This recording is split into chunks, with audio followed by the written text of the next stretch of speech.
Another piece of evidence that, when man gets his hand involved, sometimes things don't quite work out the way we like. But anyway, what I want to do is actually have, that didn't look good. All right. I've actually kind of got two parts that I want to talk about today. One is the portion, this kind of stuff, and then we're going to jump off from Balaam into something that God's really been working on me all week on. If you remember last 2 weeks ago, I said I kept getting the word commitment, and so we did some things on commitment. Well, this week is choice or decisions that I've been getting all week, so we're going to kind of go with that a little later on. But first off, the red heifer. We could spend how many days talking about the red heifer in here? Till Messiah. Till Messiah, or till the red heifer returns, right? So,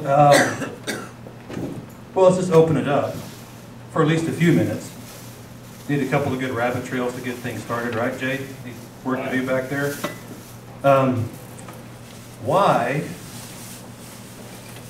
Should love why questions. Why do we have this story in Numbers 19 for us today?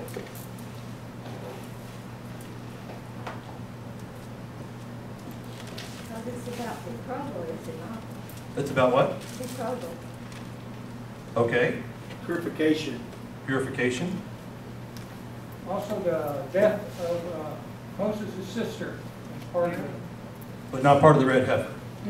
Why the red heifer? What's the significance of the red heifer for us in this day and time? Blood of Christ. Blood of Christ. Yes, that's Forgiveness. Forgiveness. Is the red heifer about forgiveness? What's the red heifer about? From? Separation from death. Yeah.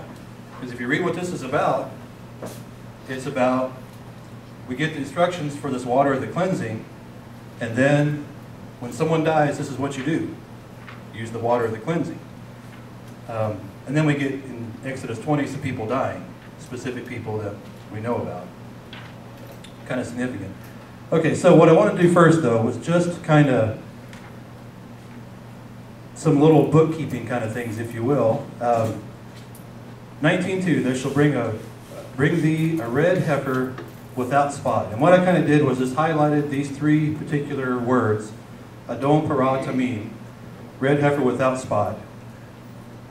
Could be something like that.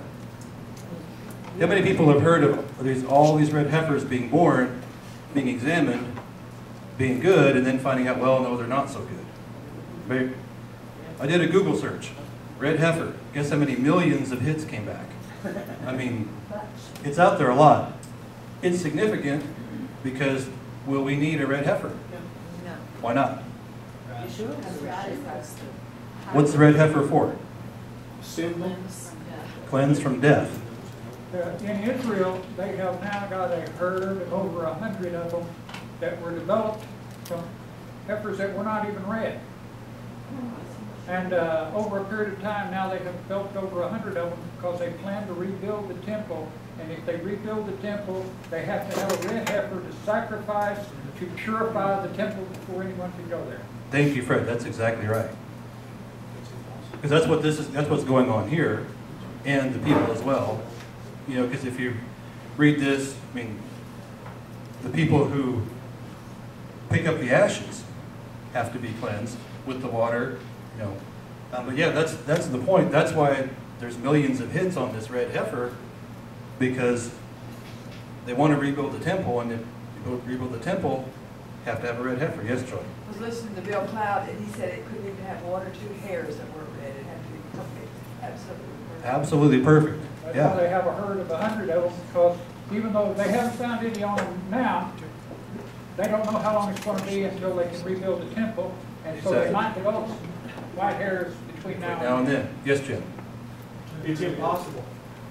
What's impossible? It won't work Why not? because none of us are clean. We've all come in contact with death. There's nothing that has cleansed us. They're out of ashes. There's only one who's clean, and he's ascended. So even if they did come up with a red heifer, they couldn't physically go through it and do exactly what it says here, because there's no one clean. What about back then? Wasn't there someone clean? Yes, they did. The father cleaned them at the temple. They cleaned them through the temple, but they had to be clean to make the purification for the temple, right? But he did it, didn't he? He set them apart. Did he do it? Has he done it for us? Yes. Oh, definitely. So did you observe the first Passover or the second one unclean? Well, through my Yeshua, I'm clean. My Messiah, I'm clean. But I'm saying if you go through here without Yeshua, dude, I don't see it being possible. If you're going through just the It's just a thought. steps, It's just a thought. it's a good thought. Because there are some similarities I'm not saying it's between not. the red heifer and our Messiah, such as. But if they are trying to manipulate a red heifer, there we go again with Satan. There we go. They've got everything to build that temple now, except Sure they for they've got to get rid of the 2 mosques on top of the. Right, they've got everything for the temple, and what's going to happen, say, here's a scenario. Somehow, the mosques are off the Dome of the Rock, they're out. Somehow that happens. And we build the temple. What happens to that temple? It's going to be destroyed. It's going to be destroyed. Because So- he's going to occupy it, occupy it. And then it's going to be destroyed because what else is destroyed? Besides just the temple? Everything. Everything will be destroyed eventually. Just a thought. Okay, similarities real quick before we move on. Similarities between the red heifer as described in this story. Yes, wait. Actually, I was going to kind of go a different direction. Okay. This is really one of the most confusing parts of the Torah anywhere. And God actually tells us in the very first verse of the Torah portion the nature of this entire commandment. Okay? And he tells us in the Hebrew, it says, hey, let me get back there. It says, so Chukat Torah. This is the Chukat, right? And Chukat is a type of commandment for which we cannot necessarily find a reason, a distinguishable reason. And there are many of those throughout the Torah. That are essentially mysteries. There's Hukim, there's Mishpatim, there's different types of commandments that are given in different classes.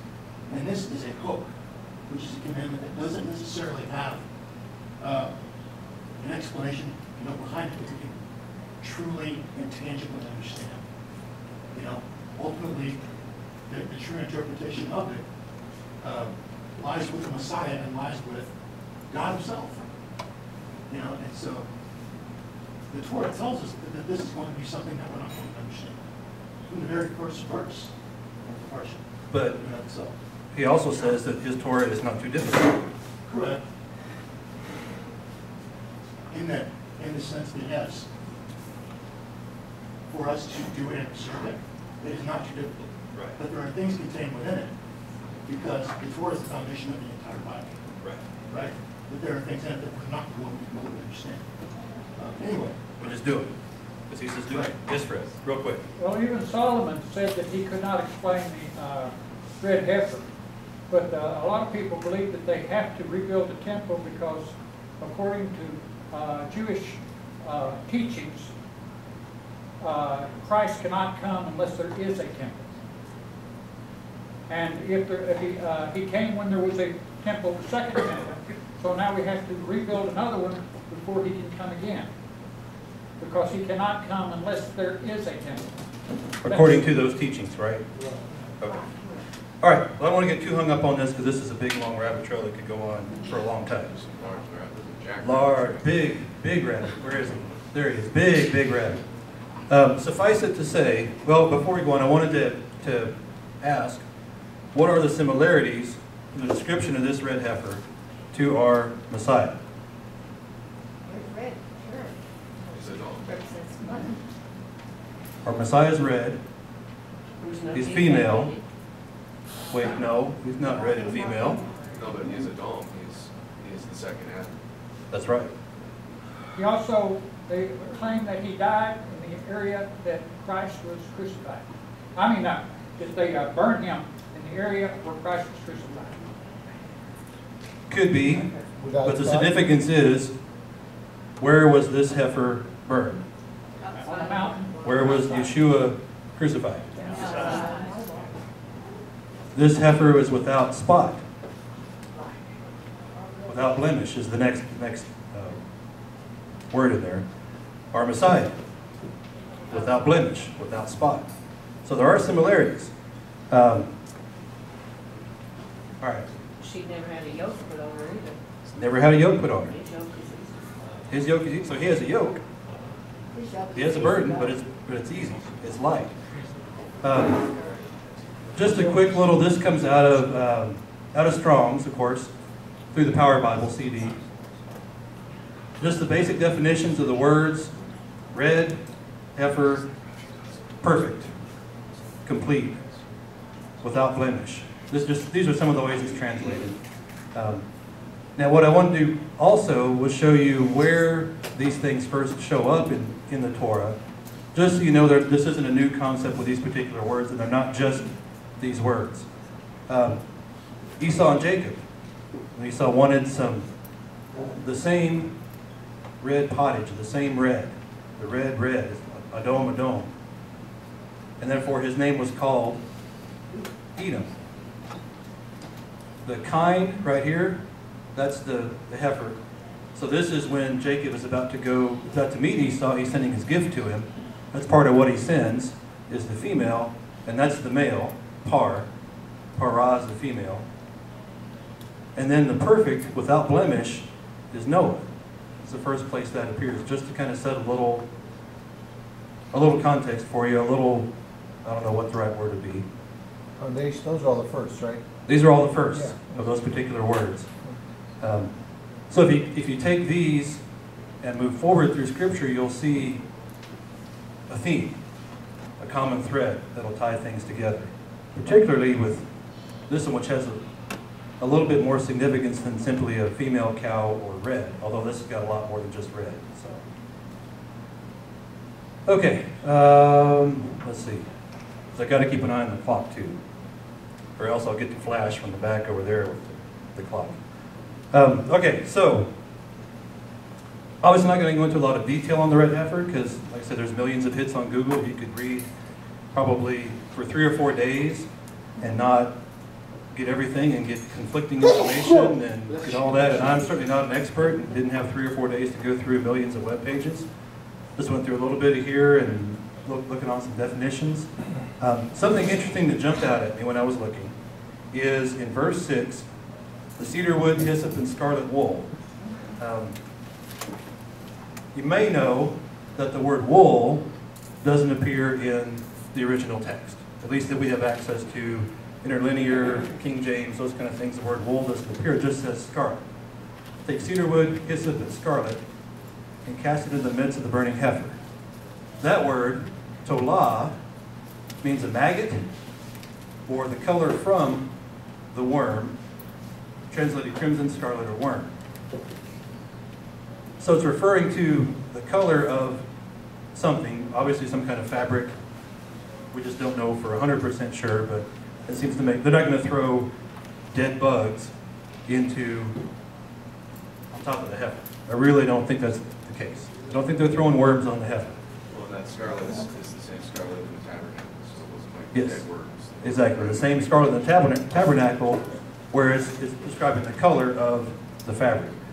The first usage, which is really interesting, is in Exodus 16, where they're supposed to gather up all the manna on day 6, not leave any till day 7. Guess what it got in it on day 7? Worms. In particular, these red worms. Just an interesting little aside. Didn't know that was coming, but found it when I was going through there. So, all right. Where'd I go next? Let's see.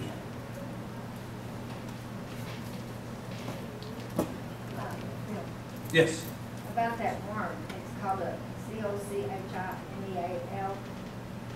something like that.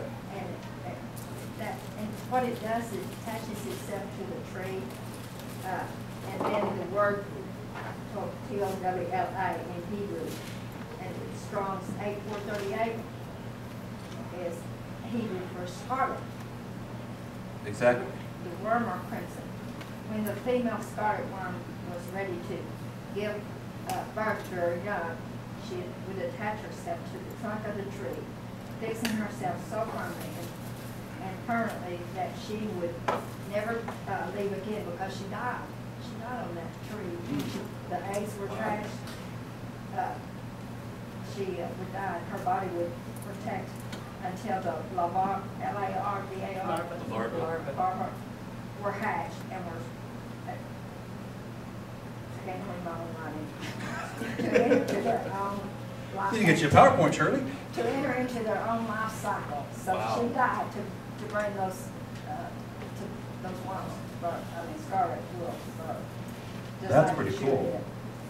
Yeah, just like Yeshua did. And you're saying that's, And- that's the one they actually get the color scarlet from? Correct. So that's the source of that color? That's the source of that color, is that worm that attaches itself to a tree and gives up its life to preserve the young. Oh goodness, there's no significance. No significance there whatsoever. Thank you very much, Shirley, for bringing that. I did not know that. Thank you. It That's says awesome. it takes 70,000 of those worms, insects, are required to manufacture a single pound of red dye. Wow. 70,000? 70,000 bugs, worms. Pounds of red dye might be quite a bit of dye.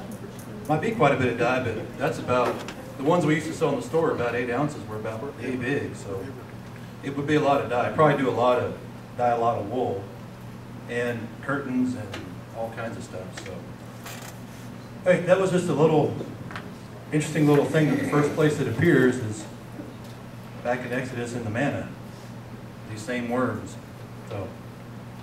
Okay, and then just something I've been seeing a lot more is for everyone, the stranger and the children of Israel, this applies, this particular statute, which is kind of goes back to the third temple. If they have a temple, they want to follow this statute because it's regarding the temple. But it's a statute forever, till the end of time. Time out of mind. I love that. How it brings that one out. So this procedure, which we just do, like you're saying, Wade, because we really don't know why, other than he says, hey, you're going to touch death, be purified. We don't know the basis behind it, which I think is a really great point. Which goes to what we're going to talk about a little later, actually, as a matter of fact. So, you're reading my notes. Just a little bit. All right, let's see. Watching my clock. Got a couple things to go through still. I realize this is not like a big, fascinating, enthralling kind of a teaching on the red heifer and people dying, but there's other stuff we're going to get to that I think God's working on me, for sure, this week. Mr. Hill. One other quick observation, I just want to make sure. It says on the third day we're to be sprinkled, and then on the seventh day he will cleanse us. Didn't Yeshua die in the third day? No, it rose on the good day. No, I'm talking about as far as 1,000 years ago. No. It was the fourth day. Fourth day. Was the fourth day? Was the fourth Okay, day. never mind. See where you're going with it, though. But the seventh day he's going to make us clean. He's going to make us clean. That's right. And he is a picture. I mean, the red heifer is kind of a picture of that. So, again, another tie-in. Wasn't all this done, didn't they also say that this was in still in the first month? Didn't they mention that they were in the first month Yes. when they had camped? So this is all kind of taking place before Passover? That's what Marion died. That I don't know. Or if we've gone Because past that, I'm wondering if we've gone past it. Because one of the things that between 19 and 20, we've been told there's a gap of 38 years between chapter 19 and chapter 20, Yeah. Yeah, 38 which and a half years. 38 and a half years. Yeah. okay.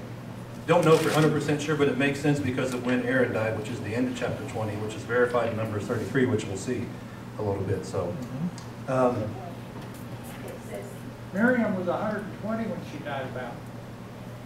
Same age as Moses when he died.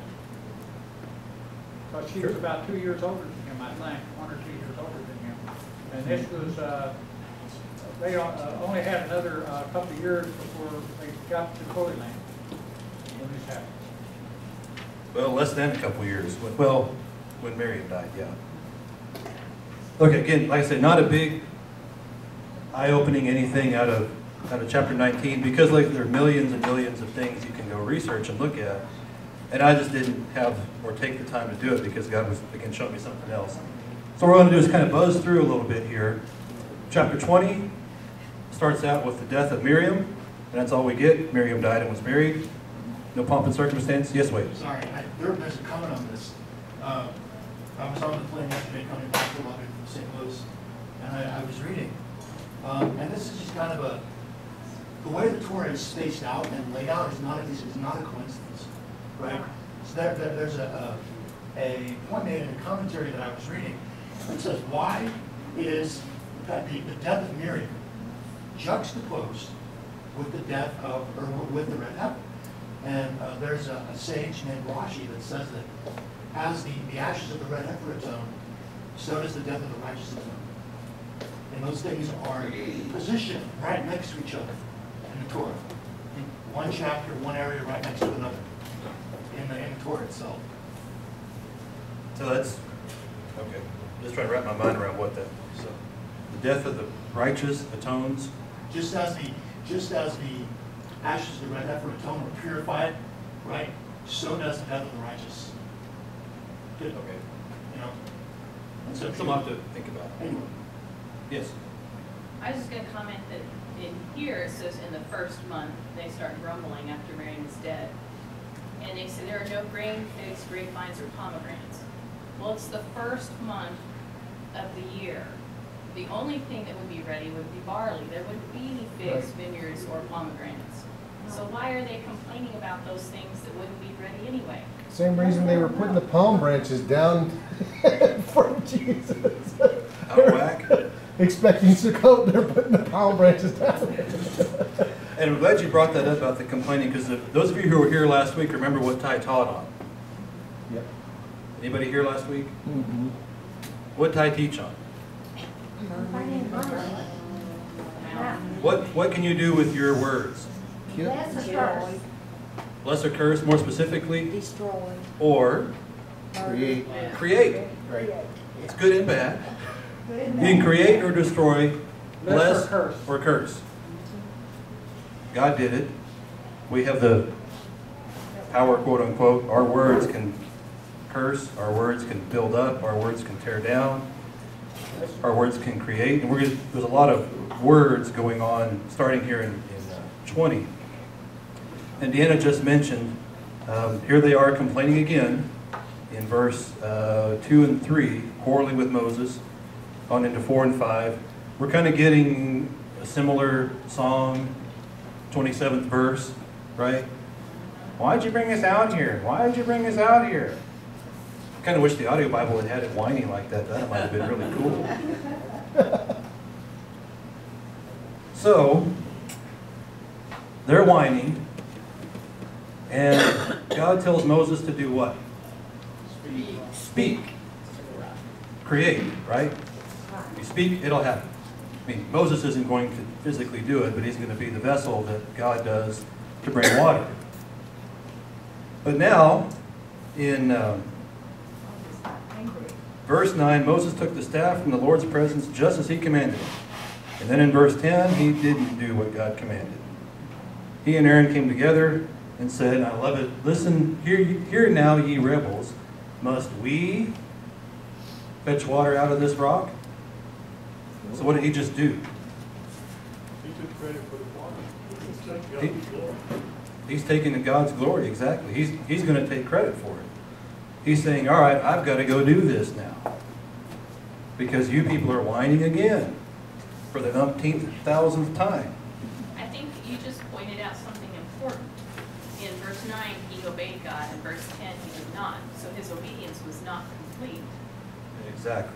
We can do partial obedience, but that's still not obedience. That's not obedience, because Solomon did evil in the eyes of the Lord and didn't follow God completely. Talk about that a lot. God says it's evil not to follow him completely. Well, by that definition, Moses is about to do evil. So listen, you rebels, must we fetch water out of this rock? So then Moses raised his arm and struck the rock twice with his staff. And that's why Aaron's blessings is going from us. Exactly. What is significant about the fact, there's something really significant in verse 11. Who caught it when they were reading through this? At least I found it significant just because that's the way my brain works. Chapter 20, verse 11. They struck the rock twice. Struck the rock twice? And, not significant, not what I'm looking for. They and their animals both drank. Water was abundant. So, think about this. God says, speak to that rock before their eyes and it will pour out its water. Speak to the rock, it will pour out water. What did Moses do? Yes. What did God provide? He still provided the water. In spite of the disobedience of Moses, in that particular instance, that disobedience didn't create a curse on the people. They didn't fail to receive water because of Moses. And we get a kind of what I think the point of it in verse 12, when God came back, "Ye believed me not to sanctify me in the eyes of the children of Israel." So his whole goal was to sanctify himself. God's goal. Moses tried to take it on himself. Take the control, take the whatever out of it. Yes, Rudy? Could you say that the Lord went ahead and gave Moses his way, like he did the people that they wanted, that they were complaining about where he had brought them before, to show them, hey, okay, go ahead, but I am the Lord, I am power. Absolutely. So he just went ahead and, okay, go ahead, you want to go that way, go for it. Yep. But at the end, it's all going to come out in the wash. Yeah. And to those who are given a task to glorify God and don't, there's punishment. And Moses, this is it right here. You're not going in the land. Boom. For that. Seems simple, but there's a whole lot more behind it. Yes, Jimbo? And something that you point out a lot, the rock that he smote twice has an olive tav leading it, preceding it. Awesome. That rock is an olive tav. Yeah. Which follows 1 Corinthians 10. They drank from the same spiritual rock, and that rock was? But it's interesting because it's not, I was kind of thinking that the word would be Eben. It's not. It's Selah. The It's word a different for rock. For rock? Yeah, it's a different rock, and I'm finding that tends to refer more to, like I went back to look at Jacob's rock, Yeah. which is the Eben. It's not the same rock. It's a Selah here, and that's the one where there's olive tavs, because there wasn't an olive tav in the Jacob's rock. Huh. Interesting. Yeah. Very interesting. Yeah. Somebody had something out here I heard, I thought. The rock that followed them, it's the same rock. Same rock. Same rock. Okay. I was just Just trying checking. to also I realize thought, that. hey, Gail's got something over there. Olive tav's in there 15 times. Chapter 20. In chapter 1, I believe that. That's one thing I didn't look up, and I usually do. I don't know why. I guess because God had something else for me to talk about this week. So, come back. Got to work on that time out there. Okay. So, Moses, instead of doing what God said, did what he wanted to do, he thought was right to do, he, whatever the right word is. Was frustrated and did. He was frustrated. Can you imagine? I mean, how many times has he heard, "Why did you bring us out here to die?" How many times has he heard that? Why didn't I you mean, just say man. it was God that brought you out here, not me? I'm just part of it. Which is a really good point. How many times do we identify with a leader and not with who is leading the leader? How many times do we do that? And we rise and fall with that leader. And we go to that leader